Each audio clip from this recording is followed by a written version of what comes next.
Hola, muy buenas tardes a todos y todas las personas que se han unido a ambos lados del Atlántico, ambos hemisferios norte y sur, para esta presentación dentro de la programación del Festival Panamá Negro en la Feria Virtual del Libro 2020, un gran esfuerzo de la Cámara del Libro. Nos honra la presencia de una persona que, además de ser talentosa, es una gran persona. Ya decía alguien que no todos los buenos poetas eran buena gente y los buena gente no siempre eran buenos poetas. En este caso voy a hacer la traspolación de que es una persona buena gente y talentosa, rara avis. Y en realidad tenemos dos, porque nos acompaña en esta conversación Samuel Robles, de aquí de Panamá. Luis y Samuel. Este libro es de aquellos libros que tú dices, caramba, ¿cómo es que esto no se había escrito antes? Eh, Gracias a la esfera de los libros, la editorial, tenemos este esfuerzo que es una tarea de toda una vida, porque esto, estoy seguro, Luis nos lo comentará después, que no es algo que ha surgido en los últimos 2 ni siquiera 3 años, sino un esfuerzo de toda una vida. El nombre es muy sugerente, se llama Historia Oculta de la Música, Magia, Geometría Sagrada, Masonería y otros misterios. Pero quiero advertirle a todos los que están aquí en el público que en este libro no encontrarás teorías de conspiración ni sensacionalismo, nada de esas cosas. A los que viven en España, nada del programa de Iker, y a los que viven de este lado, nada del Rojo Vivo.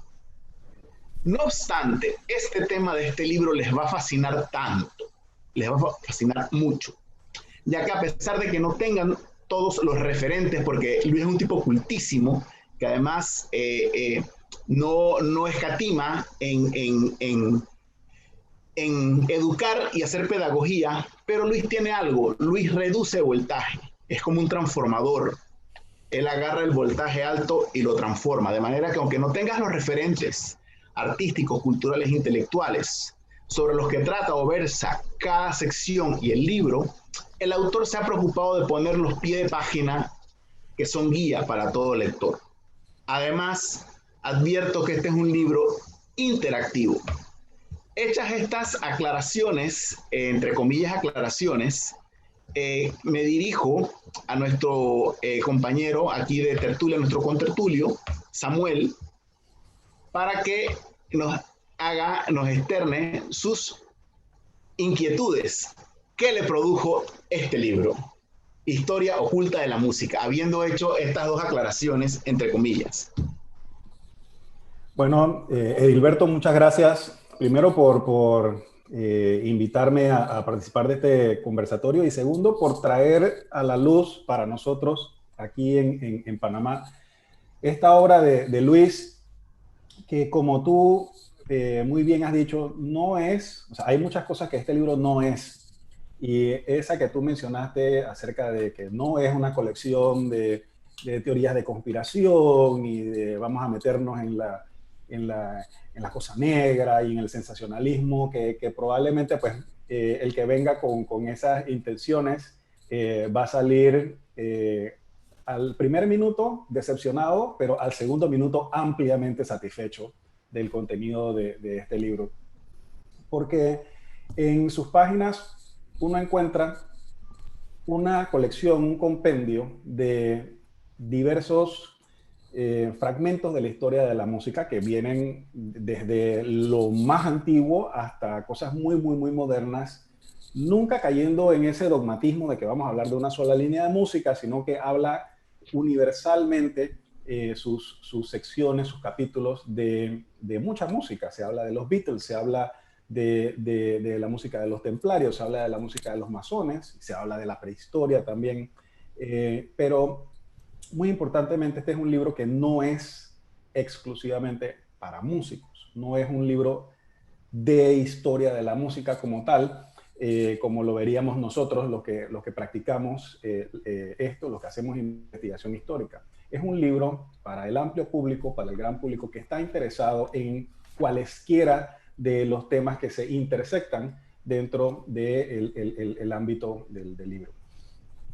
En este libro, como bien dijo Edilberto, es no tanto interactivo como lo es multimedia. O sea, el libro tiene un acompañante de música que de una manera muy clara, muy sucinta, el autor nos va indicando, cada vez que él se refiere a algo, él nos va indicando el acompañante de la música en un canal de YouTube para que nosotros podamos escuchar mientras leemos, después que leemos, antes que leemos, uno se va fraguando su propia lectura y vale para hacer varias lecturas del libro, una sin y otra con la música. De verdad que es muy conveniente este método que el autor ha utilizado. Sobre el formato del libro, es también bastante amigable. El autor, cada que comienza un capítulo, nos muestra de qué se trata, cuál es la historia de esto, cuál es el contexto de este capítulo. Si el capítulo versa sobre los templarios, él nos va a hablar un poquito acerca de la historia de los templarios, sin meterse en demasiado detalle, pero dándonos lo que nosotros necesitamos, despertando la curiosidad para que si nosotros queremos completar eso con fuentes alternativas, nosotros lo podemos hacer y él nos brinda esas fuentes alternativas. Pasada esa etapa, entonces él nos comienza a desvelar de qué se trata el capítulo, cuáles son las vísceras de cada capítulo, por mantenernos un poquito en ese lenguaje de la literatura negra. Y lo que vemos es algo muy hermoso. Primero, el autor desmitifica muchas cosas que en la música han sido pues comunicadas a través de las generaciones de forma muy tradicional. Cito, por ejemplo, el capítulo donde habla de Mozart, que muchas cosas se han hablado de Mozart. Hay una obra de teatro que luego fue hecha película que es básicamente una colección de inexactitudes bastante groseras acerca de la vida del compositor. Y el autor Luis pues nos enseña al Mozart humano, nos enseña al Mozart que tenía deudas, nos enseña al Mozart que tenía aspiraciones, y ese es el Mozart que en realidad trasciende en su música. Entonces nos acerca a través de una aproximación bastante humana a cada uno de los temas, de tal manera que nosotros no veamos la música como algo completamente misterioso fuera de nuestro alcance, es algo que hace gente allá como magia y eso. La magia, el misterio es aquí el tema sobre el que versa la música que se aproxima en cada uno de sus capítulos. Entonces yo, la verdad, como profesor de historia de la música, encuentro muchísimo valor en este libro, porque sí es cierto que pues uno estudia y uno ve muchas cosas, pero uno no hace todo el tiempo las conexiones significativas de cosas que suceden ahora con cosas que sucedieron 3, 4, 5 siglos antes, y luego conexiones de eso con lo que va a pasar siglos más adelante.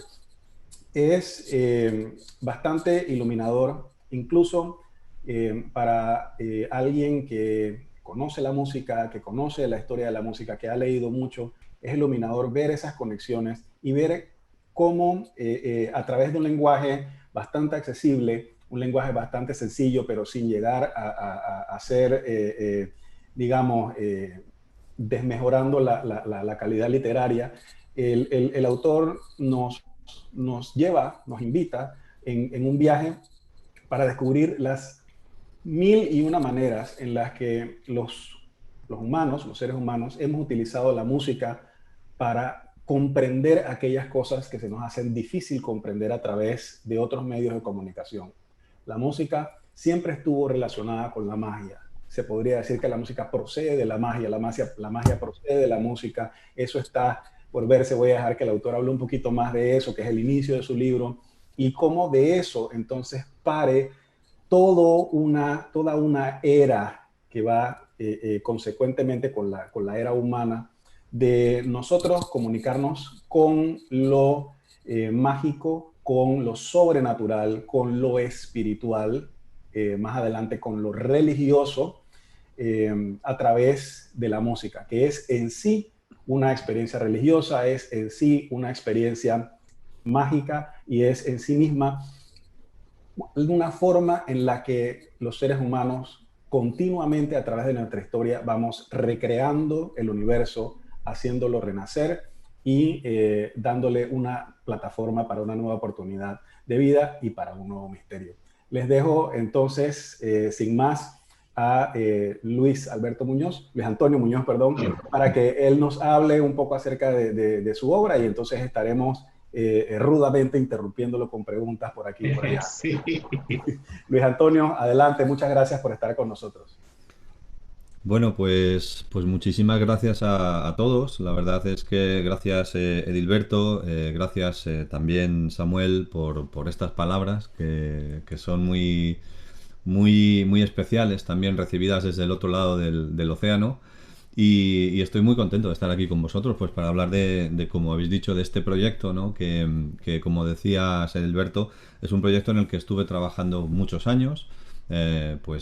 Prácticamente unos 10 años desde que se empezó a generar la idea hasta que empecé a recopilar información y empecé yo mismo a organizarme mis propias ideas también, ¿no? Entonces, como has dicho muy bien, Samuel, el centro de toda la idea era precisamente eso que tú has citado. La idea de que la magia ha estado siempre relacionada con el mundo de la música en muy diversos aspectos y diría que es algo inherente en cierta medida a la inteligencia humana. Para mí, empecé a hacer un análisis sobre cuáles eran los factores básicos que tienen que ver con la inteligencia. Uno de ellos es que podemos hacer el humor, otro es que podemos hacer el amor, otro es que podemos hacer la guerra y otro de ellos diría es que podemos hacer música, ¿no? Y desde la antigüedad, desde que el ser humano empieza a ser inteligente, pues la música surge como una forma, por un lado, de interactuar con la naturaleza. Es la manera en la que nosotros escuchamos el sonido del viento en una cueva, como la cueva representa en un primer momento de la prehistoria humana esa especie de vínculo con el mundo de lo oscuro, de lo misterioso, de lo mágico, de lo divino. Y cómo también ese proceso hace que el sonido de nuestra propia voz se refleje y crea nuestra inteligencia desde el punto en que nosotros pensamos que ya no somos nosotros, sino que es un Dios el que nos está hablando. Cuando en el fondo somos o podemos ser también nosotros mismos, ¿no? Entraba en muchos aspectos filosóficos que, tratados desde una perspectiva más severa, pues podrían tener un lenguaje más complejo, pero a mí me gusta mucho la divulgación y entonces me planteé la posibilidad de plasmar eso de una manera escrita y bueno, pues este es un poco el resultado que también, como decíais, sí me parecía importante que se pudiera escuchar, porque llegué a la conclusión de que gran parte de los libros sobre música que se han escrito no se pueden escuchar. Y precisamente para documentarme para este libro he tenido que leer muchos libros de música en los cuales echaba de menos precisamente esas citas y esos vínculos o esos enlaces a lugares donde se pudiera escuchar. Entonces, interactuando con la tecnología, pues llegué a la conclusión de que creando un canal de YouTube que se llama Historia Oculta de la Música, igual que el libro, solo que con mayúsculas escrito, se puede interactuar con el libro. Y como muy bien has dicho, Samuel, no es necesariamente obligatorio, sino que eso permite, por un lado, que cada uno pueda hacer una lectura personalizada de todos estos temas de los que hablo, haciéndola casi a medida, o que se pueda leer varias veces el libro, o que se pueda leer primero un capítulo y luego escuchar sus ejemplos, etcétera.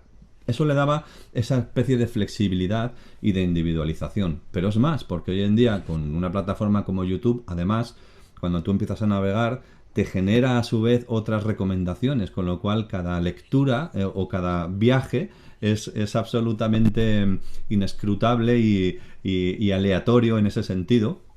Bueno, dependemos de los algoritmos de YouTube, pero sí que es verdad que te permite un poco hacer esos viajes para descubrir incluso cosas nuevas que a mí me ha pasado mientras estaba haciendo la investigación. Entonces, bueno, mi idea era sobre todo divulgar, y también es verdad que si tuviera que definir este libro, lo definiría como, bueno, pues una historia de la relación entre la música y la magia a lo largo de toda la historia de la humanidad, pero también son aquellas cosas que no pude aprender en el conservatorio de música porque muchos profesores no se atrevieron a enseñarme.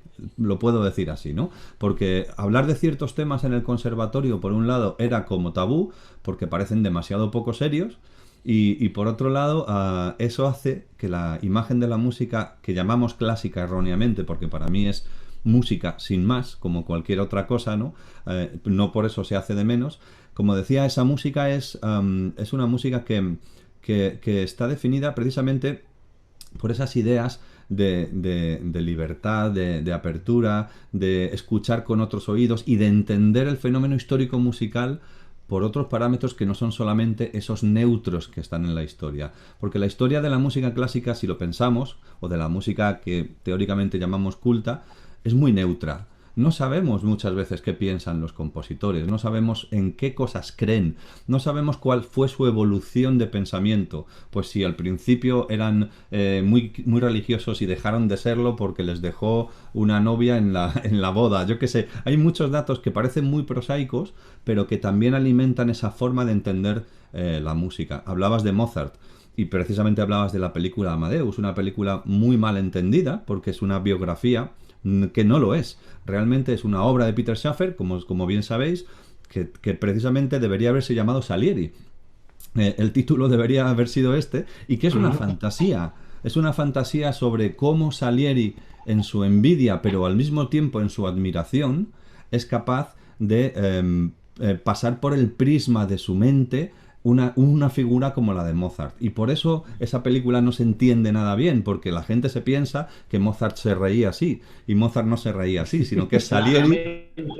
De Salieri. Esto es la mente de Salieri la que está contando y está diciendo, fíjate cómo se reía este, que era un genio.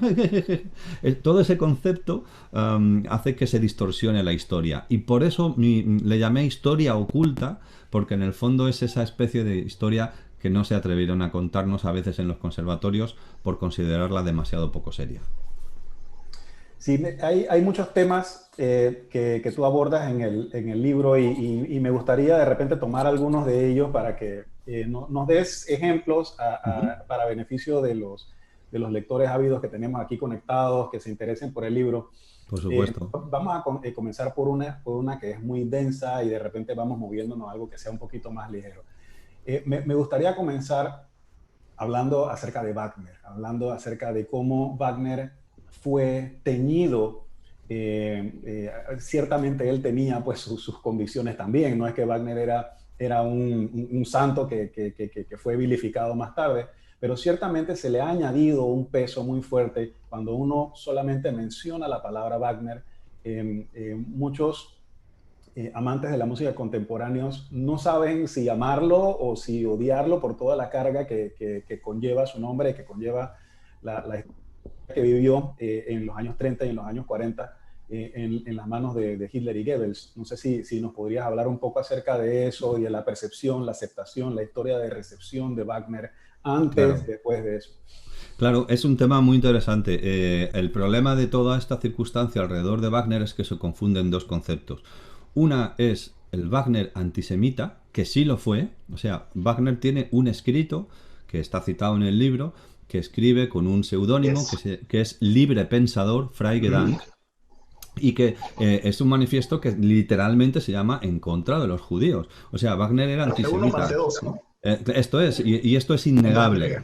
Esto es innegable, lo hizo en esta especie de 2 entregas que luego ya sí firmó con su nombre. Entonces, esto es indudable. Wagner era antisemita, no se puede negar ni se debe negar. Ahora, una cosa es confundir el antisemitismo en Centro Europa a finales del 19, sobre todo a finales, porque Wagner en las revoluciones del 30 y del 48 estuvo muy cerca de Bakunin en Dresden. O sea, Wagner era un intelectual de izquierdas, llamémosle hippie y progre, que estuvo luchando en la revolución y que luego intentó entrar en masonería, según algunos documentos que yo he leído, pero le recomendaron que no era bueno que lo hiciera.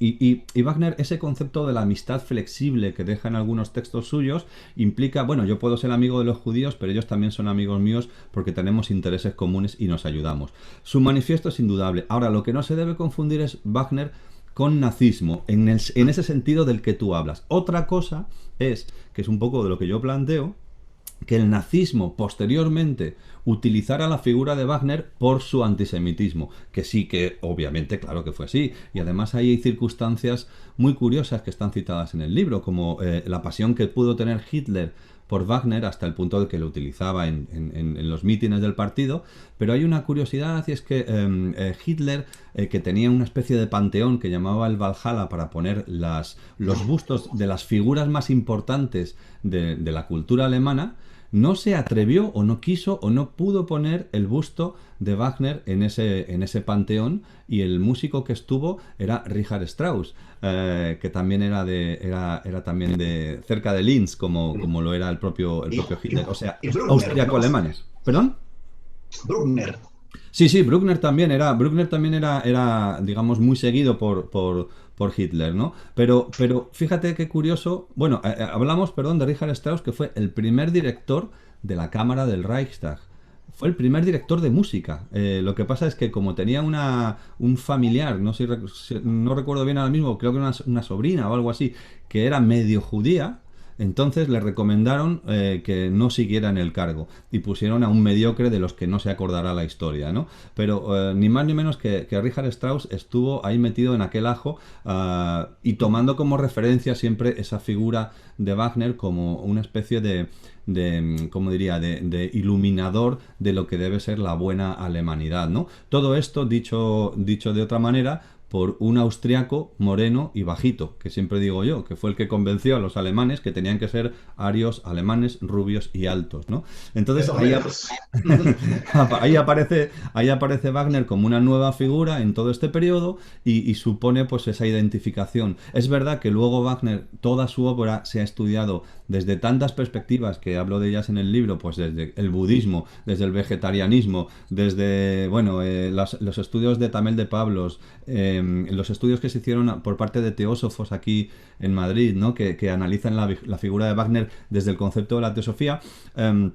Y claro, al final Wagner está pues como en todos los sitios, ¿no? Porque todo el mundo quiere utilizarle de alguna manera. Entonces sí que es importante poner en contexto esas dos diferencias culturales. Wagner antisemita, sí. Wagner nazi todavía no podía serlo, no había empezado. Y esa es la gran confusión que hace que muchas veces se juzguen las obras de Wagner desde otra manera. La historia es la que juzga a las personas por los documentos. Sí, claro.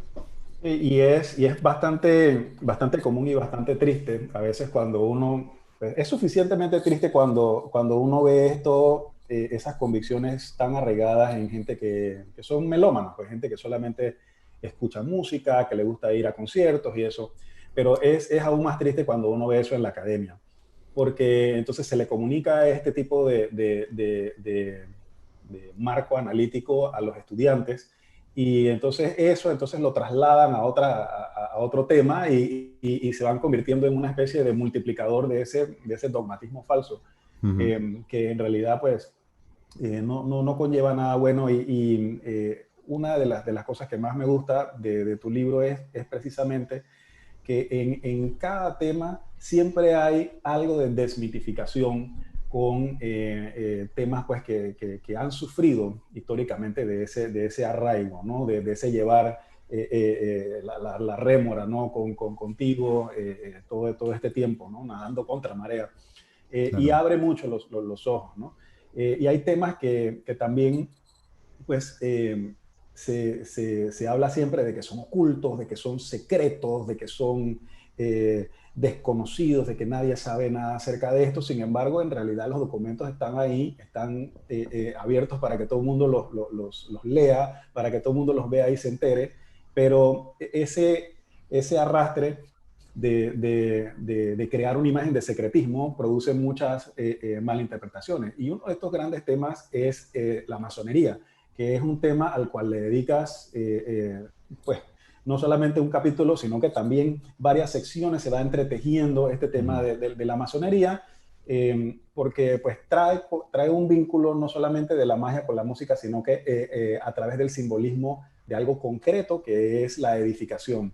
Entonces me gustaría que nos hablaras un poquito acerca de por qué la masonería llegó a entenderse como una cosa secreta, maligna, y que mucha gente piensa que la masonería es del diablo, cuando para entrar pues tienes que aceptar tu creencia en un Dios, por ejemplo. Uh-huh.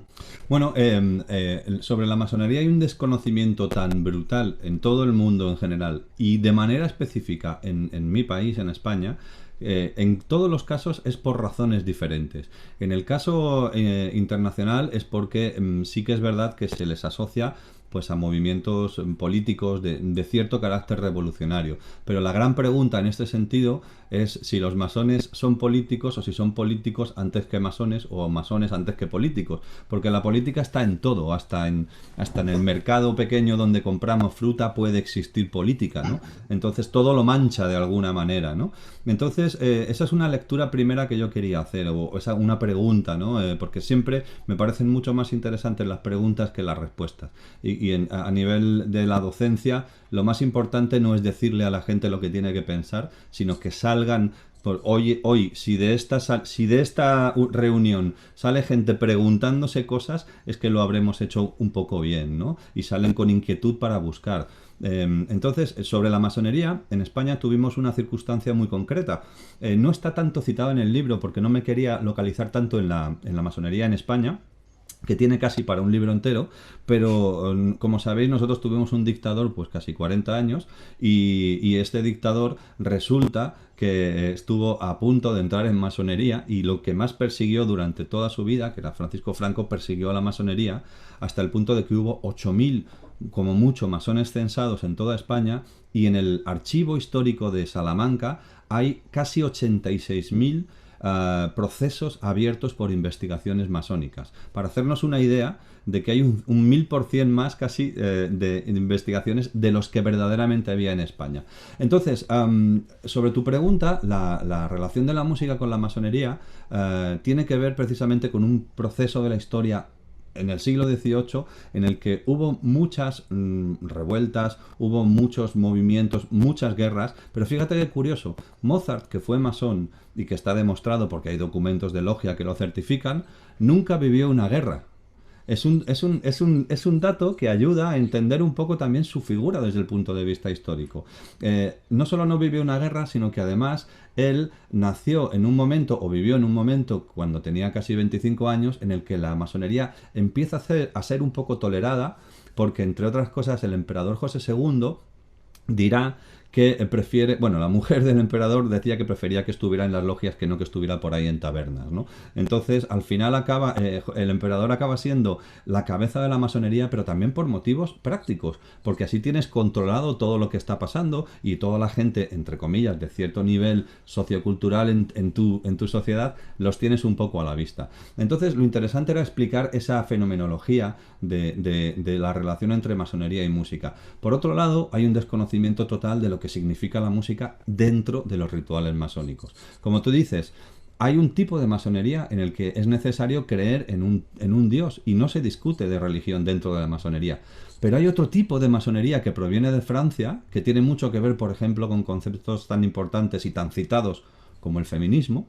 María de Draismes fue una masona que empieza a reclamar el derecho de poder hacer sus conferencias en logias de hombres con igualdad de derechos, y es una de las primeras que empieza, siendo masona, a luchar en esa especie de logia mixta que surge en Francia y que generará una nueva tendencia dentro de la masonería mixta. Entonces hay una historia muy profunda de la masonería y de compositores que pertenecieron a la orden. Claro, no es lo mismo ser masón en España en ese nivel de persecución como, por ejemplo, pues otras masones como pudieron ser los del mundo del jazz en el mundo de la música negra.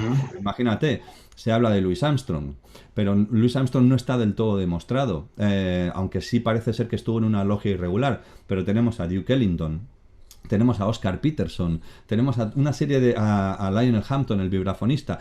Eran todos ellos masones, pero eran masones en un sistema de logias que ayudó notablemente a integrar a la raza negra dentro de lo que era un sistema en el que estaban completamente denostados y no podían ni sentarse en un autobús al lado de un blanco. O sea, la masonería de esta época hace o permite de alguna manera que determinadas personas que están siendo segregadas tengan una forma de identificación y un desarrollo con otras personas. Así que hay muchas masonerías y dentro de ellas pues hay muchos músicos que lo que hacían era hacer música en lo que se llama la columna de armonía. La columna de armonía es una de las bases dentro de las logias masónicas que implica poder ilustrar algunos rituales, porque hay algunos ritos que sí utilizan la música, otros no, otros prácticamente no, pero utilizan la música para adornar esos rituales, pero no como una cosa estética, sino para completar ese tipo de trabajo filosófico que se produce en las logias y que está lejano a lo que son las sectas satánicas, las orgías que todo el mundo se inventa y se imagina, y todas esas cosas de películas, que aparecen por ahí. Y no, y, Doblando, espérate un momentito, Samuel, sí que estamos doblando ya los tres cuartos de la presentación. Ay, Dios Antes mío. de... hay una confrontación importante que tú haces a lo largo de la edad moderna, yendo para la contemporánea, que es la situación europea de la reforma protestante y el catolicismo, y masones y rosacruces, por un lado, ¿no? Ujú. Y cómo van tomando direcciones distintas y cómo a veces se le decía a un músico, dependiendo de su origen, de su extracto, oye, esto le da contra a los masones, ¿no? Esto le da contra a los rosacruces. Y eso por un lado, y por el otro lado, y es algo que yo le un exhorto para los lectores. Luis no se centra solo, y él ya lo dijo, en la música entre comillas clásica, sino que él va hacia la música chamánica, hacia el blues, hacia el rock, y todas las leyendas que hay, y como chicos que nacieron en los 70 y 80, crecimos con estas cuestiones de que si pones el disco al revés, lo que te dice, lo que no te dice, de que sí significa los niños que están al servicio de Satanás, Ozzy Osbourne cantando la Aleister Crowley y el número de la bestia de Iron Maiden y tal. Luis abarca desde la música chamánica de los pueblos de Siberia hasta los pueblos originarios de América, hasta el rock and roll y el blues, y todas estas leyendas. Entonces es muy, muy comprensivo. Y yo creo que vamos a necesitar como 3 horas más, quizás en el Festival Panamá Negro, que va a ser a principios de octubre, para tener un jamming en condiciones acerca de esto, ¿sí? Iba a agregar eso para que se explayen en esta última parte que... Claro, es que esto de lo que hablabas con relación a los Rosacruces, por ejemplo, vuelve a pasar algo parecido. Es muy fácil citar a los Rosacruces, pero realmente hay poco conocimiento sobre la palabra, qué significa en sí desde el punto de vista histórico. Hay un libro muy interesante de Francis Yates que se llama El Iluminismo Rosacruz, que está citado dentro del libro también, que es uno de los mejores estudios históricos sobre lo que fue verdaderamente la fenomenología del colegio invisible, que era como se llamaba, a esa especie de fraternidad que surge en 1600 hacia 1618, que tiene muy pocos textos, que es la Fama Confessio, bueno, una serie de textos que son alusivos a una simbología, y Yates lo que hace es un poco tejer una especie de tejido, valga la redundancia, para intentar explicar cuál era la estrategia geopolítica, si es que se puede decir, de la corona y el protestantismo inglés y alemán frente a la hegemonía de los Habsburgo, la corona española. Y en ese momento es donde surge el Colegio de la Rosacruz. Lo que ocurre es que luego los Rosacruces se integran con corrientes masónicas, se integran incluso con corrientes templarias o neotemplarias, y la palabra Rosacruz se utiliza con mucha ligereza, y también surgen sectas que también utilizan el concepto Rosacruz para definirse, pero es todo en base a una ambigüedad. Mandaba cursos por correspondencia. Claro, es que hay una ambigüedad muy grande en este concepto, y por eso el libro intenta ser ilustrativo para diferenciar entre esas dos cosas. Por un lado están los fenómenos históricos, y por otro lado están bueno, pues aquellos que, utilizando un fenómeno histórico, lo utilizan precisamente en su beneficio. Algo parecido pasa con los famosos Illuminati de Baviera. Los Illuminati de Baviera duraron muy poco en el tiempo. De hecho, es 1784, el año que Mozart entra en masonería, el año en que se prohíben en Alemania los Illuminati de Baviera, y Adam Weishaupt tiene que salir corriendo de Alemania porque iban a por él, porque eso sí que es verdad que había una intención política. Él utiliza la masonería como una forma de crear una camisa en la que esconder una serie de ideas políticas que eran muy rompedoras y que implicaban romper el estatus político de Europa, y concretamente de Alemania y de Austria, Pero eso duró muy poco, porque, claro, era la típica secta secreta que todo el mundo sabía que existía. Eso es como los edificios de policía secreta donde todo el mundo que saben, por lo tanto no son secretos, ¿no? Entonces les pillaron muy rápido y salieron corriendo de Alemania y no se supo más de los famosos Illuminati. Lo que sí es verdad que volvió a pasar lo mismo. Hablar en todo el tema de la Golden Dawn, de Aleister Crowley, de toda esta especie de subsectas que surgen después, pues bueno, pues utilizan el nombre de cosas que es difícil comprobar y por lo tanto la gente prefiere creer a leer. Por eso invitemos desde aquí a todos los oyentes de esta famosa bonita charla que investiguen, que lean, que siempre se pregunten por las cosas y que busquen documentación. Sí, eso es una cosa que pareciera ser algo bastante evidente, pero qué complicado es también, ¿no? Qué complicado es estimular esa búsqueda, porque normalmente cuando nosotros nos formamos una idea en base a nuestros prejuicios, lo único que queremos leer son reafirmaciones de esa idea. Queremos leer nuestra idea en la boca de otra persona, ¿no? Y me gusta mucho que tú, a lo largo de los diversos temas que tratas, te vas en contra directamente de muchas de esas convicciones, pero lo haces de una manera elegante, no lo haces de una manera admonitoria, y eso es maravilloso porque eso abre las puertas. O sea, es una lectura que te abre las puertas. Otro de esos temas donde hay una enorme cantidad de malas interpretaciones, de malas concepciones, de concepciones erradas, pero del cual también hay bastante documentación, es el tema de los templarios también. Una cosa que fue en su stricto sensu bastante efímero en la historia digamos, la historia medieval, que es un enorme periodo. Los templarios forman una pequeña parte de eso. Sin embargo, ellos simbolizan mucho de lo que vino antes y simbolizan mucho de lo que se abrió para funcionar después, y son ejemplos ellos y sacrificados ejemplos de todo lo bueno, todo lo malo que había en la Edad Media, ¿no?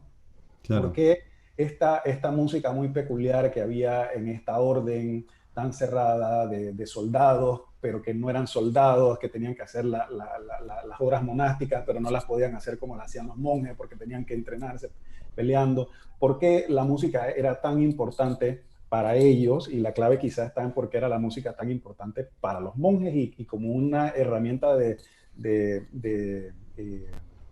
control político incluso. Ajá. Bueno, una de las cosas que digo en el libro precisamente es que para mí, para los templarios, la música no debía ser tan importante, en el sentido de que únicamente escuchaban pues lo que serían los oficios o las misas, etcétera. Pero fíjate que existen muy pocos ejemplos de música templaria estrictamente hablando. De hecho, hay uno que está en una regla templaria, que es una regla de Dijon, que tiene también una historia oculta porque desapareció, la robaron, estaba en un archivo en la Côte d'Or, en Dijon, y robaron el manuscrito, y menos mal que habían hecho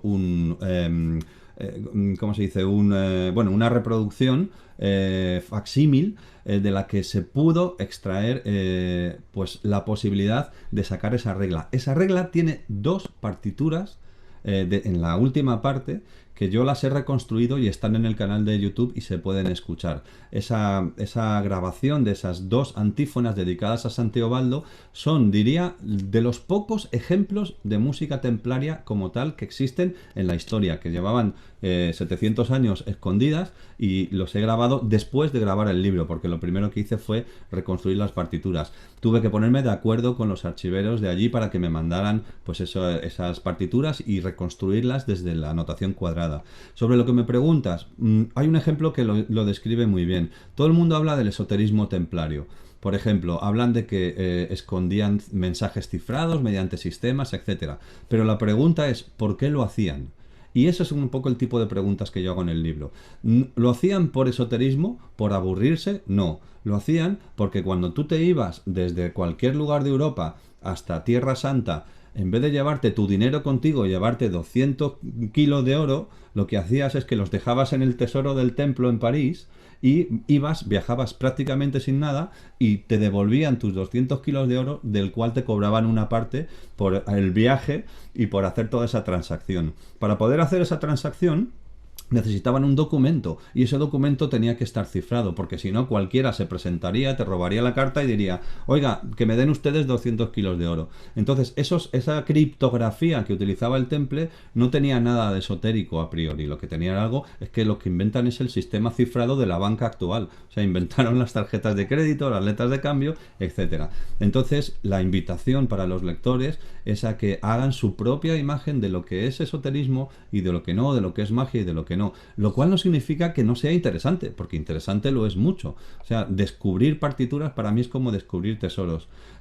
Así que bueno, pues nada, este tipo de ideas con respecto al temple son interesantes para que la gente entienda esto como una forma de entender lo que es o no es esoterismo.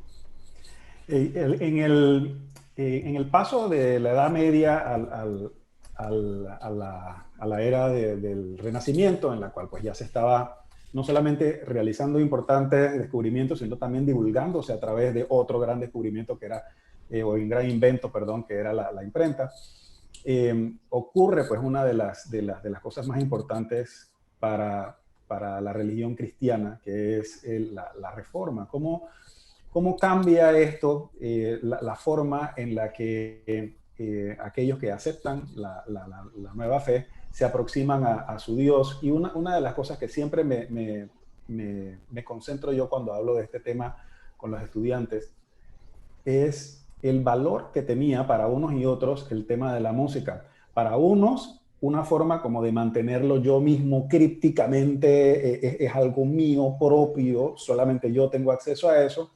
Y los otros, pensándolo todo lo contrario, tenemos que participar, tenemos que involucrar a la gente, tenemos que hacer que la gente cante con nosotros y que cante en nuestro idioma.